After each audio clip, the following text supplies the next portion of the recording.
మహిమ కలుగుగాక. ప్రియ దేవుని బిడ్డలారా, ప్రతి ఉదయకాలం ఈ దినం దేవుని వాగ్దానం చూస్తూ దేవుని మహిమపరుస్తున్న ప్రతి దేవుని బిడ్డ ప్రత్యేకమైన వందనాలు. దేవుని బిడ్డలారా, దేవాది దేవుడు ఈ రోజు మనతో ఏం మాట్లాడుతున్నాడు చూద్దాం. హెబ్రీయులకు రాసిన పత్రిక 13వ అధ్యాయం 16వ వచనం చదువుకుందాం. ఉపకార ధర్మము చేయ మర్చిపోకుడి, అట్టి యాగములు దేవునికి ఇష్టమైనవి.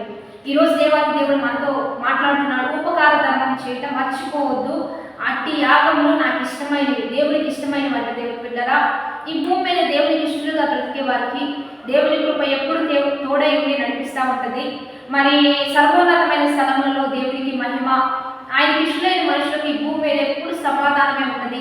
శోధనలో, ఇరుకుల్లో, ఇబ్బందుల్లో, కష్టంలో, నష్టంలో దేవుడు ఒక శాంతినిచ్చి నెమ్మదినిచ్చి వాళ్ళు బ్రతికింప చేస్తూ ఉంటాడు. కనుక శ్రమలు రావు, ఇబ్బందులు రావు అని చెప్పట్లేదు, కానీ శ్రమల్లో కూడా నేను సమాధానం ఇస్తా, ఇబ్బందులను కూడా నేను తప్పించగలను అని దేవాది దేవుడు తెలియజేస్తూ ఉన్న విధమును బట్టి ఏం తెలియజేస్తున్నాడంటే ఉపకార ధర్మం చేయ మర్చిపోవద్దు.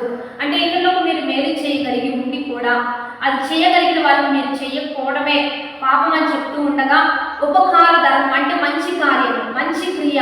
ఏదైనా ఎదుటి వ్యక్తికి క్రిస్మస్ సందర్భంగా అనేకులు ప్రేమించండి, అనేకులను ఆదరించండి, ఆహారం లేని వారికి ఆహారం, వస్త్రం లేని వారికి వస్త్రము, ఎవరైనా నిలువన లేకపోతే ఏదో ఒక సహాయం మీ వంతు మీరు చేయగలిగితే అది మీకు ధన్యత. మీరు దేవునికి ఇష్టలైన వారు, మీకు దేవుడు ఖచ్చితంగా మీ విషయంలో దేవాది దేవుడు జోక్యం చేసుకుంటాడు, మీ విషయంలో దేవుడు కార్యం చేస్తాడు. మీరు మేలు చేస్తే ఇంకా ఇంకా మేలు చేసే వారికి ఆశీర్వదిస్తాడు. మీరు మంచి చేస్తే ఇంకా ఇంకా మీరు మంచి చేసేవారిగా, అనేకులకు పెడితే పెట్టేవారిగా దేవుడు మిమ్మల్ని ఖచ్చితంగా హెచ్చిస్తాడు. ఇది దేవుడికి ఇష్టమైన కార్యం. క్రిస్మస్ సందర్భంగా అనేకులు ప్రేమించండి, అనేకులను ఆదరించండి, క్రీస్తు ప్రేమ ప్రకటించండి.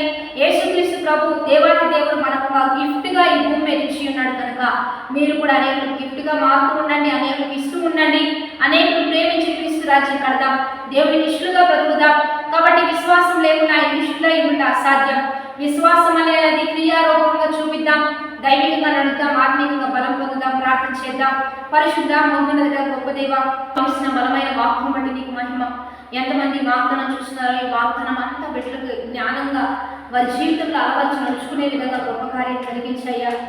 ఏ విషయంలో వారు వేదన పడుతున్నారు, ఏ విషయంలో కుంగిపోతున్నారు, నీకు ఇష్టలుగా బ్రతుకుతూ ఉండగా ఆ విషయాలను బట్టి వారి పట్ల గొప్ప కార్యాలు జరిగిస్తూ అనేకులు ఇచ్చేవారికి ఆశీర్వదించయ్యా, అనేకులకు పెట్టేవారికి ఆశీర్వదింపచేసి అనేకులను ఆదరించే వారిగా ఈ క్రిస్మస్ సంతోషకరమైన దినముల్లో అన్ని రీతులుగా నీకు ఇష్టకరంగా బ్రతుకున్నట్లుగా సహాయం చేస్తూ బర్త్డేస్, మ్యారేజెస్ జరుపుతున్న వారికి శుభములు ప్రకటిస్తుంది. గొప్ప నామానికి మహిమ తెచ్చుకోమని, ప్రతి విషయంలో వృత్తి వ్యాపారాలు చేయకుండా అన్ని దీవించి మరి ఏసునామం పేరిట అడిగి వేడుకుని ప్రార్థిస్తున్నాము తండ్రి.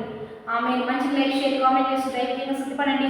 ఈ దిన వాగ్దానం షేర్ చేస్తూ ఉండండి. రెండోదిగా ఉదయకాలం 4-5 నుంచి ఆరాధన జరుగుతుంది. కలుసుకోండి, దేవుని స్తుతిద్దాం.